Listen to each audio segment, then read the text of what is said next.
आज पढ़ा रहे हैं भारतीय समाज और बाजार अर्थव्यवस्था। अध्याय 7 का ही है, बाजार का।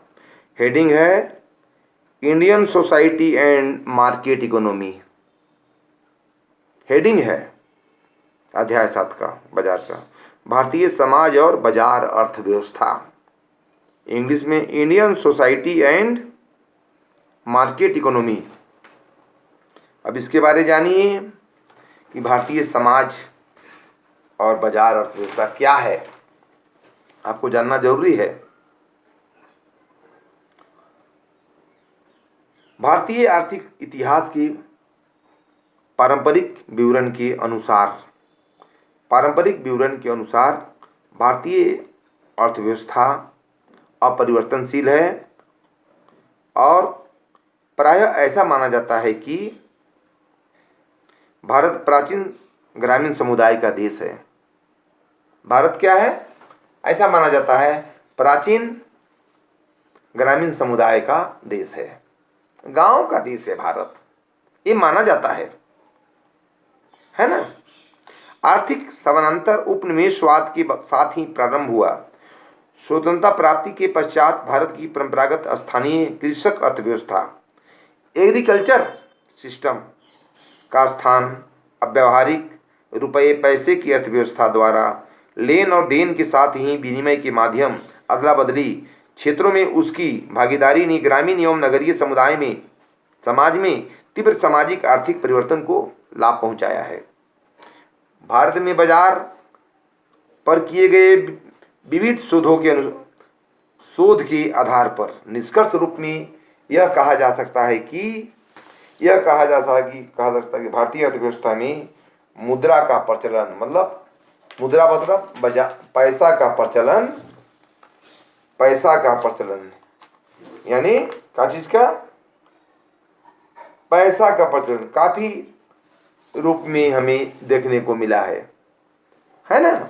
उपनिवेशवाद काल में भारतीय अर्थव्यवस्था का विश्लेषण अगर हम करते हैं तो यह कहना मुश्किल है कि आधुनिक और पारंपरिक अर्थव्यवस्था का विभाजन तर्कसंगत है, क्योंकि उपनिवेश से पूर्व भी भारतीय अर्थव्यवस्था है ना का स्वरूप विनिमय व्यवस्था के साथ साथ मौद्रिक भी था। अर्थात भारत में उपनिवेश से पूर्व ही परिष्कृत और विस्तृत व्यापारिक तंत्र विद्यमान थे। व्यापारिक तंत्र क्या थे? विद्यमान थे व्यापारिक बिजनेस करने के लिए, जैसे हस्तकरघा उद्योग, कपड़ा उद्योग, सूत उद्योग और रेशमी उद्योग मुख्य निर्माता रहा है। इसके अतिरिक्त मसाले आदि वस्तुओं का भी व्यापार था। भारत में काफ़ी प्राचीन समय से होता आ रहा है आउटपोर्ट इंपोर्ट, आयात और निर्यात, ये देखने को हमें मिलता है। इस प्रकार स्पष्ट है कि उपनिवेशवाद से काफ़ी समय पूर्व ही भारत में उन्नत अवस्था के उत्पादन केंद्रों के साथ साथ देशज व्यापारियों का संगठित समाज, व्यापारिक तंत्र और बैंकिंग व्यवस्था भी शामिल थी। बैंकिंग व्यवस्था समझते हैं? बैंक की व्यवस्था, बैंक से ही अधिकतर लोग व्यापार करते हैं, बाजार की काम करते हैं। आजकल देखते हैं क्या हो रहा है, आपका बाजार है, आपका सामान है, दुकान है, मार्केट है, यहाँ से कलकत्ता मुंबई जा रहे हैं तो बैंक के थ्रू ही काम कर रहे हैं, पैसा लेके आप बस में गाड़ी में नहीं चल रहे हैं आप। ये विनिमय का साधन आ गया, ये बैंक विनिमय का साधन आ गया। आप बैंक से सारा काम कर रहे हैं, बैंक के थ्रू। यहाँ पैसा डाले, वहाँ पैसा निकाल लिए। कितना एडवांस दुनिया आ गया है, देख रहे हैं आप, है ना। इसको आपको समझना है ना कि बाजार इकोनॉमी क्या था पहले। विनिमय बिल या हुंडी एक प्रकार का कर्ज पत्र का प्रचलन था पहले। हुंडी क्या था? एक प्रकार का कर्ज पत्र था, है ना, जिसका प्रयोग व्यापारी अक्सर लंबी दूरी के व्यापार के समय करते थे। लंबी दूरी के व्यापार के लिए किया जाता था, है ना। व्यापारी अक्सर लंबी दूरी के लिए करते थे। तमिलनाडु राज्य के नाकरपट्टी द्वारा नाटू कोटाई चेटियार में जाति आधारित व्यापार व्यवस्था इसका एक जीवंत उदाहरण है।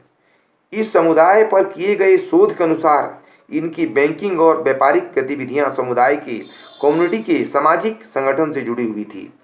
ये तमिलनाडु से बात जुड़ा हुआ है ना। तो देखिएगा, जाति व्यवस्था, जातीयत पर आधारित सामाजिक तंत्रों या संपर्कों ने उन्हें दक्षिण पूर्व एशिया और सिलोन में भी अपनी व्यापारिक व बैंकिंग गतिविधि का विस्तार किया गया था। सिलोन व दक्षिण एशिया में भी क्या किया था, बैंकिंग का विस्तार किया था व्यापार करने के लिए, है ना। दक्षिण पूर्वी एशिया और सिलोन में भी अपनी व्यापारिक ठिकानों पर अपनी विस्तार किया था। और देखिएगा, समुदाय में पश्चिमी बैंकिंग व्यवस्था के विपरीत नेक नामी, प्रतिष्ठा, निर्णय क्षमता तथा पूंजीपति जैसे सिद्धांतों के अनुसार विनिमय होता था। यानी बड़े बड़े पूंजीपति होती थी। गौर कीजिएगा, बड़े बड़े पूंजीपति अभी भी सेठ साहूकार के द्वारा ही हमारा मार्केट बाजार टिका हुआ है। अगर सेठ साहूकार बाजार बंद कर देगा, उधार देना बंद कर देगा, देश चलेगा? नहीं चलेगा। सेठ साहूकार के चलते ही देश बचा हुआ है। और ये अदला बदला हो रहा है विनिमय। बच्चे लोगों को सोचना है विनिमय किसे कहते हैं। जैसे हम धान दे के पैसा ले रहे हैं। देहात में देखिएगा, गाड़ी लेके चल जाइए, ट्रैक्टर लेके, ट्रक लेके, धान दे रहा है, पैसा दे रहे हैं, इसी को बोलते हैं विनिमय। एक चीज लिए दूसरा चीज लिए, आदला बदला, ठेठ भाषा में विनिमय शब्द इसको बोलते हैं। तो आज हम पढ़ा रहे हैं भारतीय इकोनॉमी, अर्थव्यवस्था क्या है, इंडिया के बारे में, भारत के बारे में। कैसा स्थिति है देश का, हर कोई जानना चाहता है। जैसे अभी देखिए, कोरोना काल में देश का स्थिति, गांव का स्थिति, शहर का स्थिति, परिवार की स्थिति, समाज की स्थिति, संस्था की स्थिति, पढ़ाई की स्थिति, सभी स्थिति डामाडोल हो गई है। हर कोई को जानना इस चीज को चाहिए। इकोनॉमी, देश की इकोनॉमी बहुत खतरा में अभी चल रहा है। सोचने वाली बात है। भारतीय इकोनॉमी, अर्थव्यवस्था का जो स्थिति अभी देश का है, बहुत ही दयनीय स्थिति चल रहा है देश का। तो आज पढ़ा रहे हैं हम कि भारतीय अर्थव्यवस्था की इकोनॉमी स्थिति बाजार की क्या है। तो लिखोगे बच्चे कि देश की स्थिति बहुत ही दयनीय चल रही है, बहुत ही खराब हो रहा है देश का स्थिति, बहुत ही दयनीय। कि जो हेडिंग जो बोला है उसके बारे आपको समझना है। बाजार क्या है, बाजार की इकोनॉमी क्या है, देश में इसका प्रभाव क्या पड़ रहा है, कैसे बाजार का विस्तारीकरण हो रहा है, बाजार से क्या फायदा है, बाजार क्या है, क्रेता क्या है, विक्रेता क्या है, इसको आपको जानना मस्ट इम्पोर्टेंट है ना। आपको जानना बहुत ही जरूरी है। इसमें बोला है कि भारतीय समाज और बाजार अर्थव्यवस्था, भारतीय समाज, इंडियन सोसाइटी, भारतीय समाज की स्थिति बहुत ही दयनीय है। और हमारी देश की इकोनॉमिक स्थिति, अर्थव्यवस्था बहुत ही दयनीय है। चरमरा गई है देश की स्थिति, चरमराई कि नहीं, वो आप भी बताइए। तो इंडियन सोसाइटी, इस समाज के बारे में बता रहे हैं, बहुत ही दयनीय है। इसको लिखिए, इस प्रकार हम कह सकते हैं कि भारतीय समाज की अर्थव्यवस्था, इकोनॉमी बहुत ही दयनीय हो गई है। लिखोगे अच्छा से, नंबर अच्छा मिलेगा। बात समझे? आज का पढ़ाई इतना ही।